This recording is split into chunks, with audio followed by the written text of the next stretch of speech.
The live TV, सच सबसे आगे। दोस्तों, मोदी जी जापान क्या गए हैं? ऐसा लग रहा है बीजेपी के नेताओं के लिए, बीजेपी के अनभक्तों के लिए शायद इतिहास की सबसे बड़ी किसी व्यक्ति की उपलब्धि हो सकती है, या किसी भी पार्टी की सरकार हो उनकी सबसे बड़ी उपलब्धि हो सकती है। तो शायद यही है, और उसका एक पैमाना होता है कि अमेरिका के राष्ट्रपति ने क्या किया, या किस तरह से दूसरे देश के राष्ट्र प्रमुखों से मुलाकात हुई, क्या क्या हुआ। उसका एक एंगल से दिखाया जाता है कि हर एक व्यक्ति दीवाना है कि कैसे मोदी जी से मिल लिया जाए। लेकिन एक तस्वीर जब खिंच रही थी, जो ग्रुप फोटो वहां के कार्यक्रम का, उसमें G7 के उस कार्यक्रम के ग्रुप फोटो के बाद जो वीडियो लीक हुआ, उस वीडियो ने तो देश भर के अंदर एक चर्चा छेड़ दी, एक बहस छेड़ दी कि ये हो क्या रहा था वहां पर। क्योंकि उस वीडियो के अंदर लोग आपस के अंदर दोस्ती के साथ मिलने जुलते दिखाई दिए, बातचीत करते दिखाई दिए, और हमारे नरेंद्र मोदी जी जो थे वहां पर वो अकेले से छूट गए, थोड़े असहज से दिखे उस वीडियो में, जिसको लेकर कई तरह की बहसें छिड़ गई कि आखिर हो क्या है। सदफ आफरीन ने भी इस वीडियो को डाला है, बहुत से लोगों ने डाला है। सदफ ने लिखा है कि विश्व में हमारा डंका बज रहा है, मोदी जी से लोग गले मिलने व हाथ मिलाने को तरस रहे हैं, मोदी है तो मुमकिन है। इस वीडियो को आप देखिए तो आपको समझ में आएगा कि इसके पीछे क्या सच्चाई है और क्या हो रहा है। और गोदी मीडिया तो सुबह से रात तक जिस तरह से एक अपनी रिपोर्ट चला रहा है, मानो ऐसा लगता है कि हमारे देश के नहीं मोदी जी दुनिया के प्रधानमंत्री चुन लिए गए हों या जो भी हो। और इसलिए अच्छा नहीं लगता है क्योंकि गोदी मीडिया का इतना ज़्यादा एग्जरेट करना किसी चीज़ को, क्योंकि इससे फजीयत होती है, और फजीयत हम कहीं कोई बर्दाश्त नहीं कर सकता।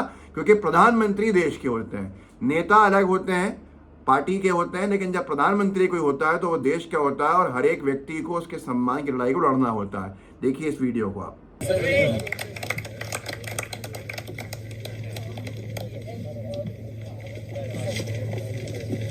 दोस्तों, आपने देखा किस तरह से जब ग्रुप फोटो खिंच गया उसके बाद जो बाइडेन से फ्रांस के राष्ट्रपति गले कंधे पे हाथ रख के बात करने लगे। एक दूसरे राष्ट्र प्रमुख जो थे वो भी आ गए, कुछ लोग इधर चले गए, कुछ लोग आपस में बात करते हुए मोदी जी जो बाइडेन जी की तरफ और फ्रांस के राष्ट्रपति की तरफ देखने लगे, और असहजता दिखी चेहरे के ऊपर, और फिर वहां से वो शायद हट गए। ये सारा का सारा देश भर के अंदर गोदी मीडिया नहीं दिखाएगा, और इसके ऊपर जिम्मेदारी सवाल भी नहीं पूछेगा उन राष्ट्र प्रमुखों से जिन्होंने हमारे मोदी जी को वहाँ अकेला छोड़ दिया।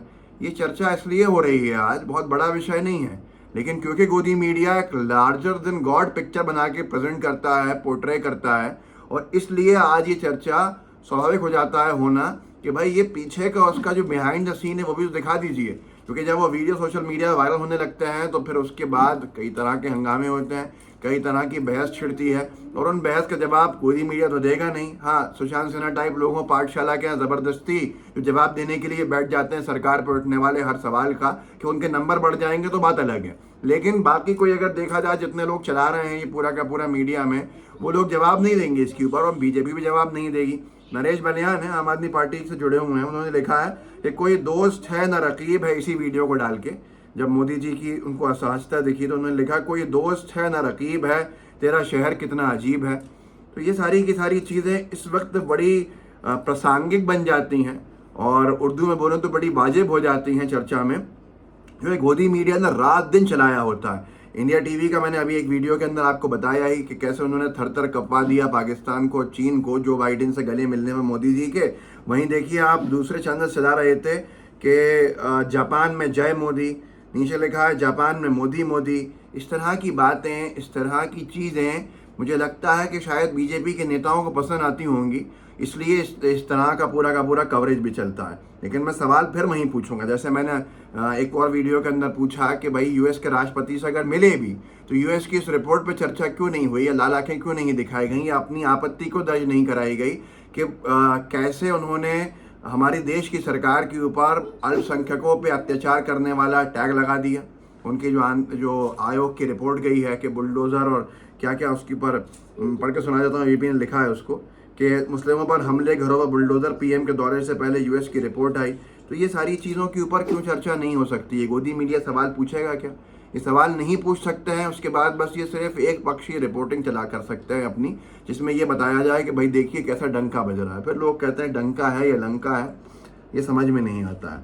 मैं आपको एक और चीज़ दिखाता हूँ। एक और चीज़ बड़ी ज़ोरों शोरों से फैलाई जा रही है कि जापान के एक लेखक हैं जो हिंदी भाषा में बहुत महारत हासिल करी हुई है जिन्होंने, और बहुत अच्छी हिंदी बोलते हैं, लेखक भी रहे हैं, उनको अवार्ड नहीं मिले हैं हमारे देश की तरफ से भी मोदी जी से उन्होंने हिंदी के अंदर बात करी।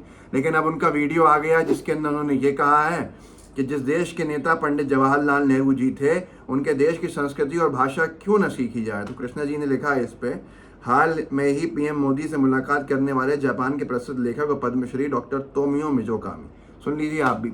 जिस देश के नेता पंडित जवाहरलाल नेहरू जी है, उनके देश की संस्कृति भाषा क्यों न सीखी जाए। दोस्तों सुना आपने, ये भी बीजेपी के लिए बैकफायर करने जैसा है। लेकिन अब यहाँ पर एक और तस्वीरें बहुत ज़्यादा दिखाई जा रही हैं, वो है ऋषि सुनाक की। ऋषि सुनाक जी प्रधानमंत्री हैं यूके के, इंग्लैंड के, और अनभक्तों के लिए तो बहुत बड़ी चीज़ हो गई थी जब तक उन्होंने कुछ ऐसे कदम नहीं उठाए जिससे हमारे प्रवासी भारतीयों को तकलीफ हुई हो।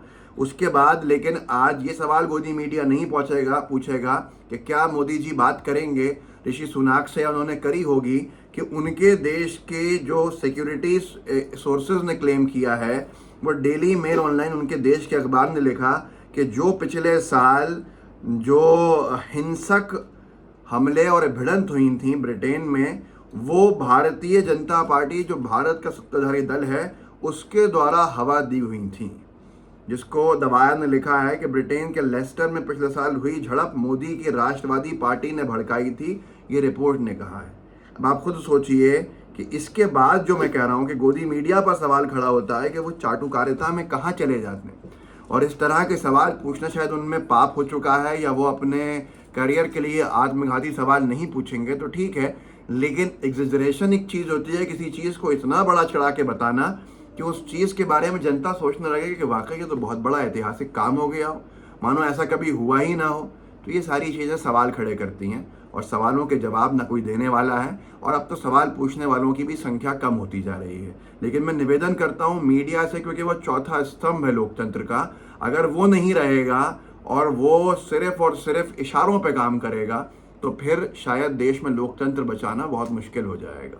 इस देश को आगे ले जाने के लिए 70-80 साल इस देश के लोगों ने, इस देश की सरकारों ने मेहनत करी है, आज हम यहाँ खड़े हैं। तो आप सोचिए कि आज अगर ये छोटी छोटी बातों को इतना बड़ा चढ़ा के बताया जाने लगेगा तो फिर कई सारे सवाल जो महत्वपूर्ण हैं वो गौण हो जाएंगे, और उन पर सवाल नहीं पूछने की वजह से नुकसान हम सबको उठाना पड़ेगा। इस वीडियो को आगे बढ़ाइएगा, लोगों को जागरूक कर सकते हैं कीजिए, व्हाट्सएप ग्रुप्स होंगे उनमें शेयर कीजिएगा, लाइव टीवी को सब्सक्राइब कीजिए, बेल आइकन दबाइए। जय हिंद, जय भारत। द लाइव टीवी, सच सबसे आगे।